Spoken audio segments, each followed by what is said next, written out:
First things first is EVE. How we do it.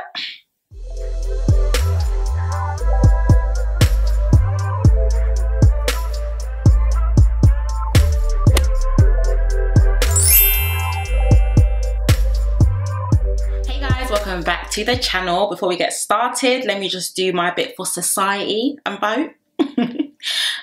There's only one couple that I'm voting for, and now you guys probably already know, but I'll let you guys know at the end, and that is that. So hello beautiful people, welcome back to the channel. I hope everyone is doing okay and everyone is doing well. Another day, another Love Island review. As always, if you haven't yet subscribed, be sure to subscribe and definitely join the family. We are on the road to 29k and we're also on the road to 30, and some of you guys be watching but you ain't subscribing. Come on guys, I could do your help here.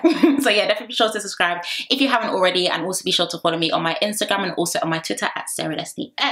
And number 3, please get cozy and comfy with a lovely drink of your choice. Guys, if you watched my video that I posted earlier, like a couple of hours ago, that magic mind shot has done absolute wonders. Like today has been so productive. So please be sure to check out the description box and also use my code Destiny20 for some money off. But yeah guys, let's get into today's review. So let's start off with Harriet crying, and she was crying to Grace and Matilda, aka Grace and her op. Okay, what was very interesting about this scene in itself was, if you guys remember from the review and even yesterday's episode, like sorry, not Harriet, Matilda was even the one that was egging Ciaran on to continue speaking. Like she was just like, what did you just say? Did you just hear what he said, Harriet? Did you just... So for her to now switch to like, I don't know why Nicole and Jess are laughing. Babe, you're the reason why they're laughing, because you were instigating the entire thing. So I need Matilda to also read the room and be very serious right now. Of course, at the same time, Harriet was just crying and crying like, oh my gosh, like where's Nicole? Nicole, you guys really know how I feel about Nicole as well. I think she's a very interesting babe. But all I'm going to say is that there are no friends in this villa apart from Uma and Mimi. I think Uma and Mimi probably are the only two that have a solid or a genuine friendship between them. The rest of the girlies hate each other's guts. And I think as well, Harriet does need to remember that, I know we are 4 weeks in, but remember like week 1 or week 2, the whole situation with Harriet and Ciaran and Nicole, like that whole situation. But all I'm going to say is that there's no friends in that villa, but I'll get into that situation again because, you know, another conversation pops up throughout the episode. Now moving on, at the same time, Jess was around the fire pit, and the thing is, right guys, Jess hates Harriet's guts. That's just the reality of it. Someone did say on Twitter that they think maybe Jess is jealous of Harriet, which I actually find quite interesting. But you need to understand that at any given opportunity, Jess is going to leech onto anyone, any drama, any conversation, any argument, any discussion, any this, any that, that pertains to bullying or being rude or just shading Harriet altogether, because she doesn't like the babe. So obviously the girl's gone off crying or whatever, even though I do, anyway. Let me stop talking. If you watch my last review, then you know why, so I don't have to start backtracking with my thoughts and ideas. But at the end of the day, even Mimi, while still around the fire pit, was just like, yeah, Jess, you're a bad mind. And I'm glad that Mimi actually told her that, because Jess's anger towards Harriet isn't even just, oh, it's like banter. If you can't give it, you can't take it. No, she actually hates that girl's guts. And if she could see Harriet cry every single day for this entire season, I feel like she honestly would. Now let's move on to Ciaran now speaking to Nicole, aka Mr. Stand on Business. He literally said, I said what I said, and at the end of the day, I'm not going to allow her to keep dishing some threats and some things at me and saying all these different things, and she doesn't think that I'm not going to give it back to her. Everything I said in my last review definitely still stands, but yeah, I'll say that. Everything that I said still stands. Like, I'm not saying that it was nice for Ciaran to call Harriet out like that. Given the questions and the answers that he gave weren't even correlating. It was very unnecessary. If he did have a problem with her, I think he should have definitely spoken to her about it in private. But at the same time as well, I feel like Harriet crying was just kind of like, I don't have anything else less to say, so I need to just leave. And I won't lie, it's a thing that many people do anyway. Not saying that she's trying to victimize herself in the situation, but she is trying to remove herself from the situation, because clearly in that moment she didn't have anything else left to give. So for that, Ciaran definitely stood on business. Now let's move on to Ronnie now coming to quickly checking on her. I guess that was quite sweet. I guess Ronnie was just kind of like under the whole vibe, well, you know what, that's my girl, so I need to try and check on her, see how she's doing. And yeah, Ronnie's just, he's a really laid back dude. You can tell he's not, sorry guys, my battery just died, so I don't know where it just ended, but I think I was talking about Ronnie, and Ronnie's just a really laid back dude, so I didn't expect more from him or less from him. He was just really nonchalant about the entire situation, and basically just told her, you know, like he just wanted to check in and see how she's doing. Now let's move on to Jess and Trey having a conversation. She looks a bit orange today. I don't know if I'm the only one who picked up on it, but sis was looking a bit orange. But anyway, he said that he felt sorry for Harriet, and you could tell as he was speaking about Harriet and that, you know, I just feel sorry for her, like, no girl should cry. You can tell Jess just wanted to say, shut up your mouth, Ciaran. You're talking. Like, honestly, you can tell Jess was just like, I'm completely, like, what is that? Why are you talking to me about this, babe, for? Doesn't even make any sense. But of course, they then ended up having a little flirt after that as well. But yeah, not really much to discuss at the end of the day with in regards to Jess and Trey. And I'm going to get into them later on as well because I just cannot. I just can't. Now, of course, you know that Joey now ended up pulling Jessy for a chat. And then Joey said at the end of the day that him and Grace are close, but he doesn't want to close things off with her and said that she's really sweet. Joey is really scary. And I'm going to get into that as this episode review goes on because no one's saying don't explore your options, but this 180 that he's done, I actually think has been quite scary to witness in 4K. It's like he's a completely different person to the Grace that he met when they went into that sleepover villa situation or whatever. So I'm going to get into Joey very soon as well. Do I believe that?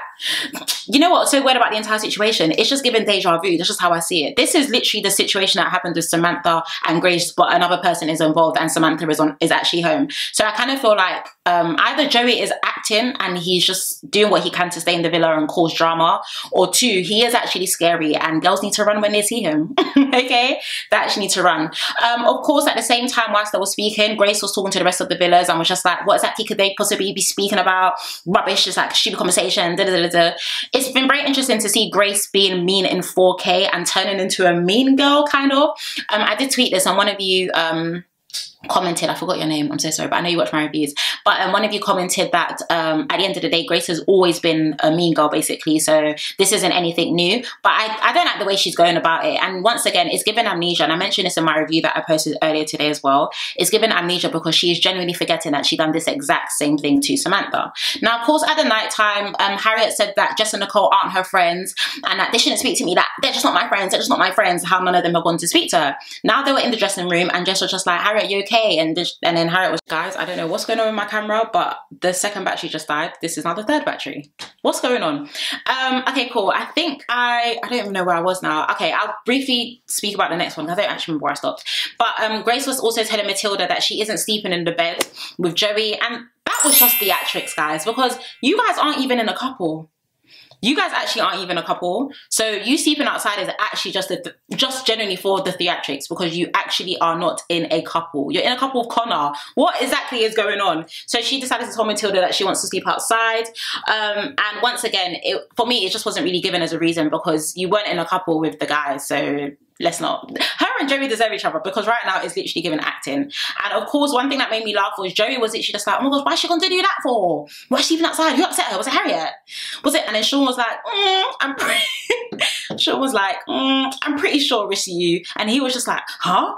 Babe, the call is coming from inside the house. The call is actually coming from inside the house. I don't know how Joey didn't clock that he could have been the reason why she was upset. But at the same time, once again, we're not even in a couple. So you sleeping outside when you could be comfortably sleeping in a bed doesn't make any sense. Now, of course, you know, the following day, Grace was speaking to Matilda and Harriet about this situation once again and said that she's completely been put off the whole Joey situation because he didn't even try. Keep that in mind because they end up having a conversation later. And one thing I need these girls to do is stand on business, okay? This is why I couldn't be in this villa. I stand on business too tough. When I say I'm going to do something, I'm actually going to do it. And when I say I'm not going to do something, I'm not going to do it. You keep saying all these things that I'm done, I'm this, I'm that, and then you end up having the conversation that you had with him later. Don't even make no sense, but we'll get into that shortly. Of course, moving on to Jess speaking to Nicole. Nothing more to discuss there other than the fact that everything that I said before still stands. Jess hates Harriet's guts. Like, at the end of the day, if you can't dish it, then you shouldn't give it out because that's the way it is. Like, I tried to be nice to the girl. Is the niceness in the room with us? Is the niceness in the room? The only time Jess was nice to Harriet was one time when she was speaking to her about Ronnie and in her confessional said at the end of the day, on the outside world, I wouldn't be friends with a girl like that, but I see her as my little sister and I see myself as her big sister and I give her advice. Like, I have not seen any niceness from Jess to Harriet since this season has started. If you have, let me know down below. As for me, I've not seen it at all. Now let's move on to Joey now speaking to Ronnie, saying that at the end of the day he isn't closed off and that he needs to be open and basically go after his heart and do what he needs to do to make sure that he experiences the most in this villa. Also at the same time, Ronnie was basically saying that, you know, he needs to have a conversation with Ciaran because obviously Harriet's my girl and I just feel really violated at the end of the day. Like, Ciaran's my boy as well, but I just feel really violated because my missus is crying and I was just thinking, wow, when did Ronnie become this macho man protector? it's very interesting to see in real time the transitions that these cast members are making. I am getting too deep for no reason. Okay, cool. Now, the next scene, of course, ended up being Ronnie now speaking to Ciaran. They need to stop zooming into Ronnie's hair, by the way, side comment, because, like, guys, this isn't even shade. I genuinely feel like he possibly has had a hair transplant, because that small section of his head where usually some Oimbo people start balding, if they don't bald from the middle, they start balding from the front. That texture is completely different to the rest of his hair. Like, it's like an afro yaki. When I say Mr. Yaki, you guys think I'm being rude. No, guys, it literally looks like yaki texture hair, and the rest is straight. So very interesting. But anyway, I digress. He was speaking to Ciaran, and Ciaran is literally, like I said, the definition of Mr. Stand on business. I said what I said. He was like, you know, at the end of the day, like, you need to apologize. And Ciaran was like, I'm okay to apologize, but is she gonna apologize too? And then Ronnie was just like, oh, but bro was here. And then Ciaran was just like, oh, like, yeah, of course. Okay, yeah, cool. Like, I'm happy to. And then in his confessionals, he said, I'm not apologizing for jack all. Okay? He literally said he isn't apologizing. And that actually made me laugh. So I think there definitely is a lot more to the situation with Ciaran and Harriet that we probably haven't seen on camera, because some people on Twitter were like, oh, like, Ciaran's being stubborn, but he clearly feels this way for a reason. And once again, I did mention this in my last review anyway, that I don't like the fact that everyone, you know, not babies Ciaran per se, but everyone's just like, oh, you know, he's young, he'll learn, I think Ronnie said it, like, he'll grow, like, one day he'll learn that he's actually, like, guys, let's not do that, because if anything, for the past couple of episodes, Ciaran has been probably the most level-headed islander in that villa. I'm not going to forgive them for what they've done for Omar, okay? And I don't think Ciaran forgives them too.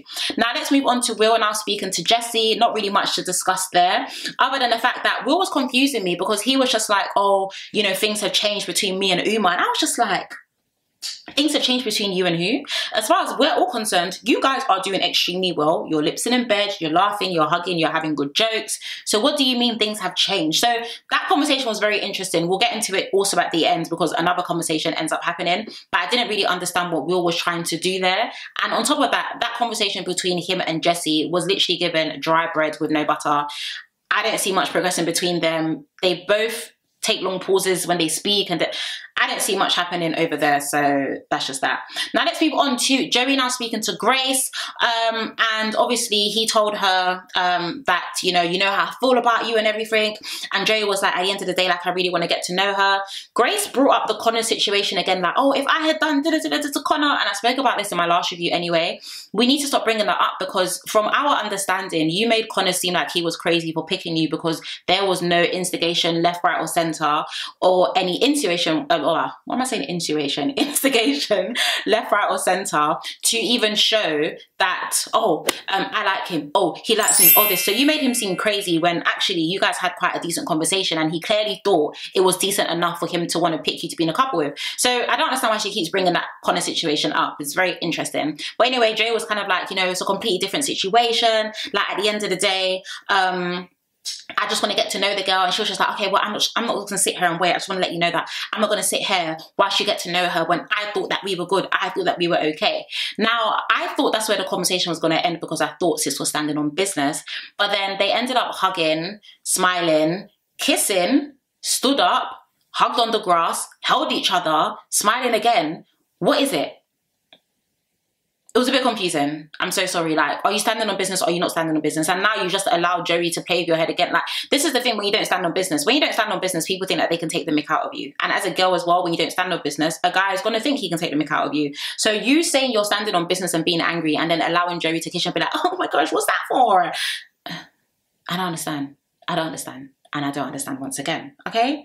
The storyline is giving fake to me. Am I the only one who gets that vibe? I get the vibe that the storyline is giving fake, that they're just acting, and she's just like, mate, this is not the damn script. But the truth of the matter is they're not winning that 50k regardless, so they can wrap it up and start packing their bags, because I'm more than happy to see them in Heathrow. Now, of course, you know, they ended up getting a text that someone special is coming to that villa, someone special is coming to, and it made me laugh, because I think Nicole's the one that read that text, and she's just like, guys, get ready for a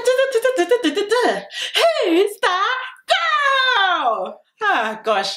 First things first is EVE. How we do it is no one's mate. Some of you don't even know that theme song. Some of you don't even know that Eve had a show.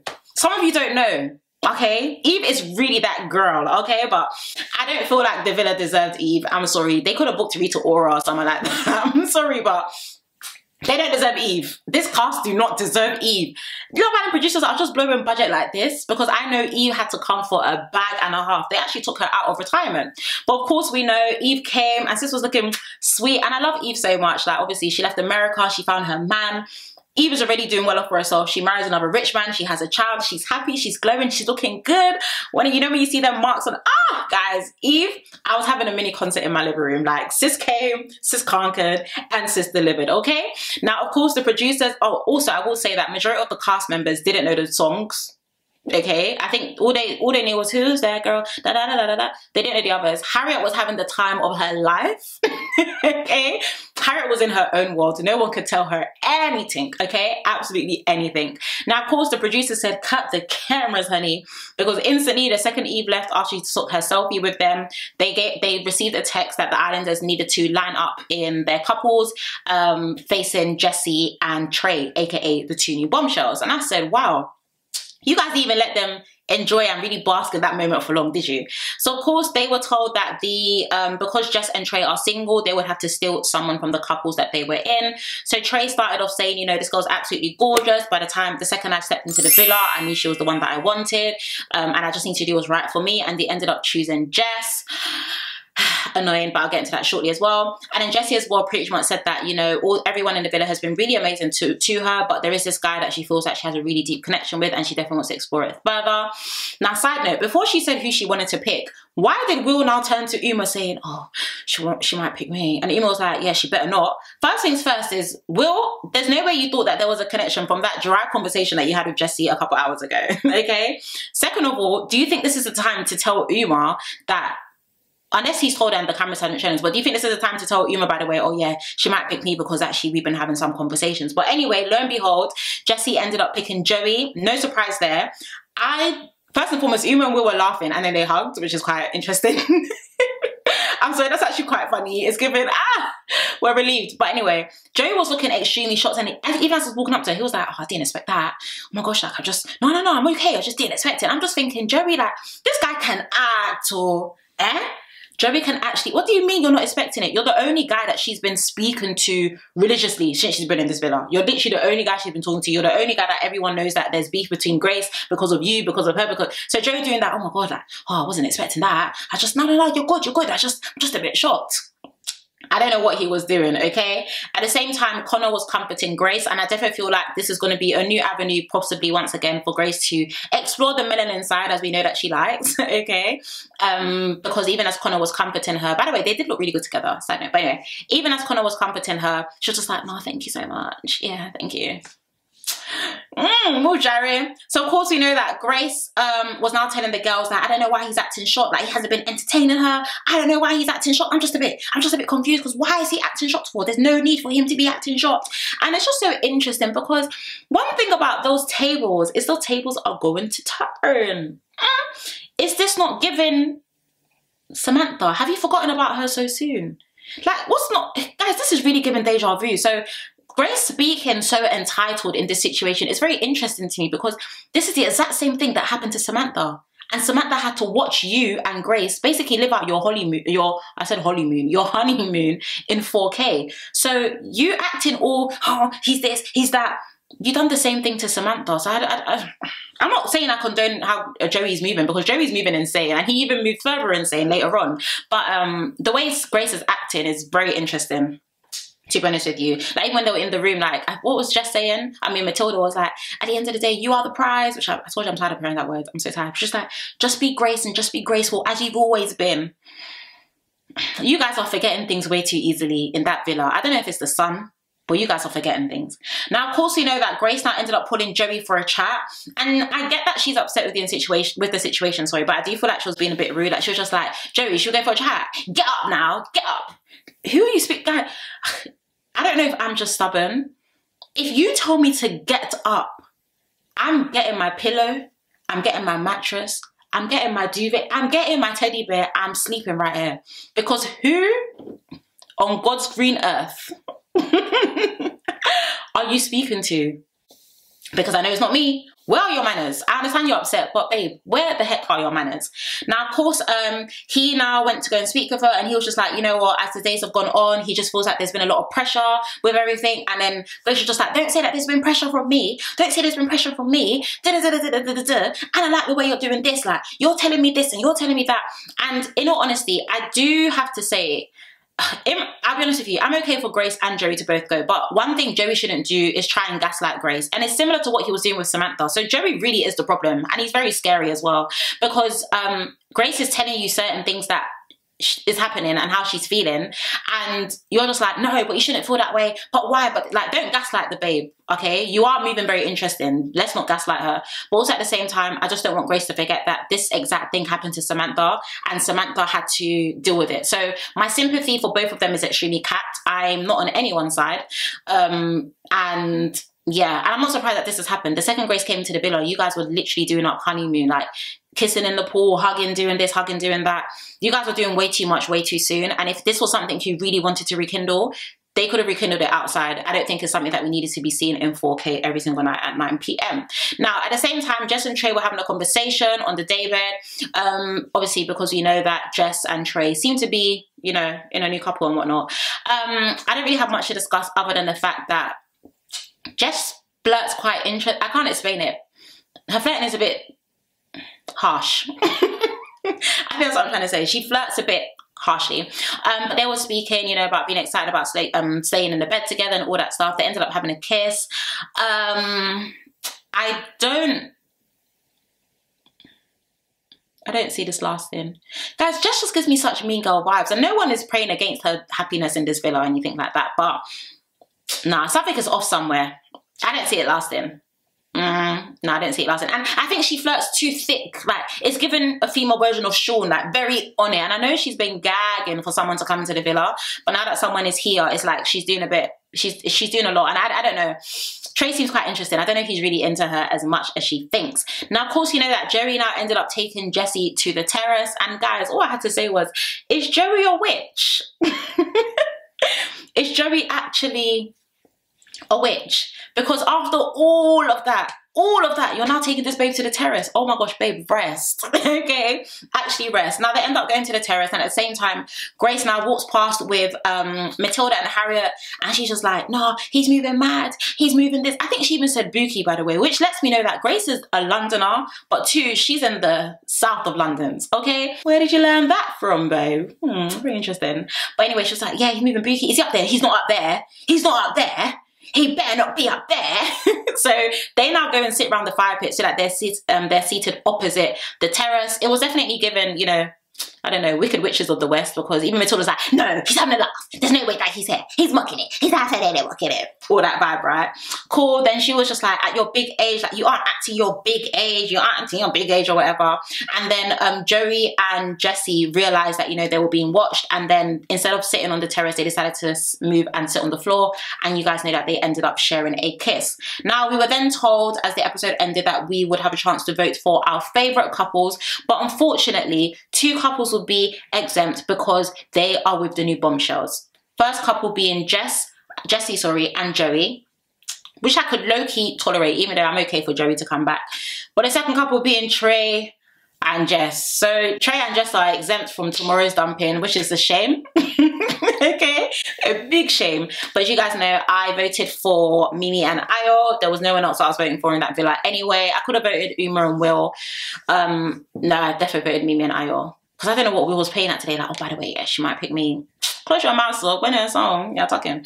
But yeah, close your mouth. But yeah, guys, that was today's episode. But let's see, tomorrow's Friday. I do think Castle Moore is possibly going to kick off on Saturday or Sunday, maybe. So, sorry, not saying Saturday, Sunday or Monday. So let's see how the episodes goes. But guys, let me know how you found today's review and episode down below in the comments. I really hope you guys did enjoy today's video. I'm sorry for the camera glitching back and forth. I'm not sure what's going on, but I need to charge all my cameras tonight, so I'll make sure that I do. But yeah, other than that, guys, if you haven't yet subscribed, be sure to subscribe and definitely join the family. And also be sure to follow me on my Instagram and also on my Twitter at SarahDestinyX. But other than that, and thank you guys so much for watching. Please do take care, stay blessed, and I shall see you tomorrow.